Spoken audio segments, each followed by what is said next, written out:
What are the mandatory skills that remote workers need? I set out to answer that question, and I've talked to many different people, both hiring managers, people that are leading remote companies, different remote workers, digital nomads, and I've also done a lot of research online, looking at different blogs and publications that have talked about this topic.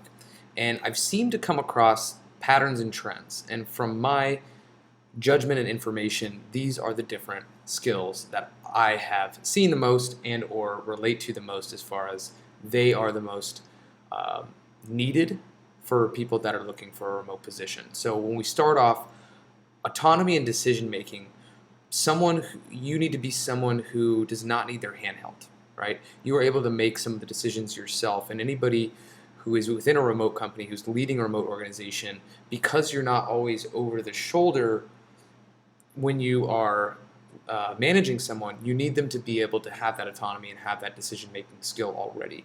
So the more that you can already have that skill, the better. The second one here is communication, and communication virtually, remotely is difficult, right? So what are the things that you do well within a digital context as far as communication? Written communication and being able to write might be the top one, because you're going to be sending a lot of emails, a lot of Slack messages, and you need to be efficient in doing that, as well as you need to be able to get your message across and have empathy in understanding how that message might get across, because sometimes we send emails and we don't realize like we could be offending somebody. So having those little skills within interpersonal communication is incredibly important.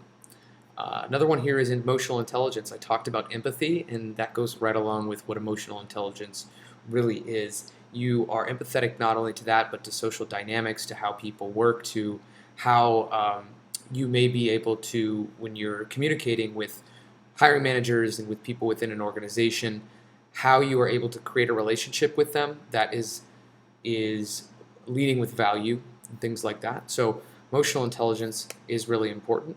Digital proficiency. Now, you don't need to be technical, like you don't need to have technical hard skills, but you do need to be quick with digital means, right? You need to have access to technology, you need to understand technology, you need to understand applications, and if you have not worked a lot within remote settings, or with computers, I should say, then this is going to be a hard transition for you. So having that proficiency already is something that is pretty much necessary, as well as that sales. Now, I'm not talking about hard skills within sales. I'm talking about the fact that everything that we do is a sale. I am selling you right now on my ideas, right? You may be selling yourself when you walk out of the house with certain clothing on. Not like a prostitute, but but you're in a situation where how you represent yourself is how you sell yourself. So you are doing that with these hiring managers and with these companies. So you need to be able to sell and market your skills in the job marketplace, and that's where you need to be competitive. So it's not technically sales, like a hard sales, like you're not going for a sales role, but you need to have those sales skills.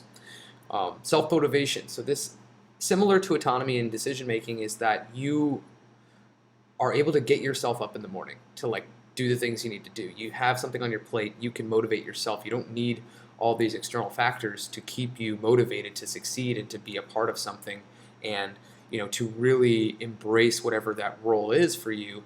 And if you're not able to do that, then working remotely is going to be very difficult for you. Last thing here is a hard skill. So when I say hard skill, I mean something that you are technically good at, you have expertise in, you've been trained. Reason being, and it needs to be a remote skill, it's like something you can do remote, is these companies are not in a position to experiment. They're not in a place where they're gonna just like let you come in without any experience and just give you a job, especially because these are really competitive jobs. So there's a lot of people applying, and there's a lot of people that are qualified. So if you have zero technical qualifications or hard skills that support this, and you'll learn a little bit more about the personal value formula, but basically having some of those experiences, having some of those metrics, those things are important, especially for some of these hard skills that these companies are looking for.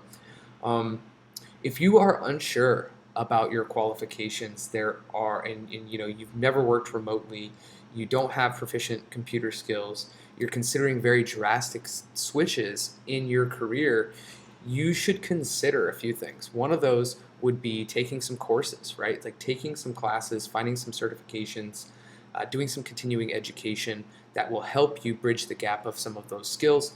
A second thing is internships, right? Like finding, and even if there is a job listing out there, you can pitch as an internship instead of the actual job. Or you can go find an internship, and I'm going to leave different sites down below for you to be able to do that, as well as for where you can find free courses. But you also want to try to find a mentor or find a coach or find someone in that particular industry who has that skill, who has that training that you can learn from. Like obviously right now you're learning from me about how to find a remote job, but these specific skills that you're going to need to bridge the gap are also going to be extremely important. So I just want you to understand that, because expectations wise, you need to realize that there's a lot of people out there who have the right skills, and it's not necessarily to say that if you're not as skilled as them, you can still get hired. But if you're not skilled at all in those things, then trying to apply and get a remote position is going to be a little bit more difficult.